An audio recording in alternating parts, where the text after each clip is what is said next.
So ಈ ಕ್ಷೇತ್ರ ಬಂದು ನವನರಸಿಂಹ ಕ್ಷೇತ್ರವಾದ ಅಹೋಬಲಂನಲ್ಲಿ ಸ್ಥಿತವಾಗಿದೆ. ಕೆಳಗಡೆ ಇರುವ ನರಸಿಂಹಸ್ವಾಮಿಯ ದೇವಸ್ಥಾನವಿದು. ಒಂದೊಂದು ಪಿಲ್ಲರ್ನ ನೋಡ್ಬೋದು ಎಷ್ಟು ದೊಡ್ಡದಾಗಿದೆ ಅಂತ. ಪ್ರತಿಯೊಂದು ಪಿಲ್ಲರ್ ಮೇಲೂ ಕೂಡ ಶ್ರೀ ನರಸಿಂಹಸ್ವಾಮಿಯ ವಿಗ್ರಹಗಳನ್ನು ಕೆತ್ತಲಾಗಿದೆ.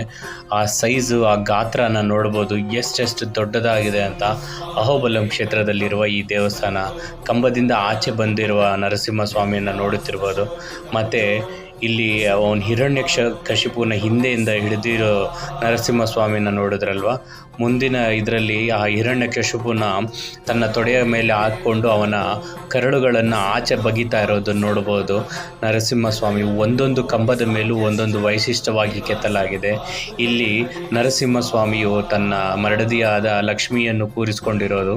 ಸೊ ಇದು ವಿಜಯನಗರ ಆರ್ಕಿಟೆಕ್ಚರಲ್ಲಿ ಕೆತ್ತಲಾಗಿದೆ. ಸೊ ವಿಜಯನಗರ ಅರಸರು ಇದನ್ನು ಕೆತ್ತಿರೋದು. ಸೊ ಎಷ್ಟು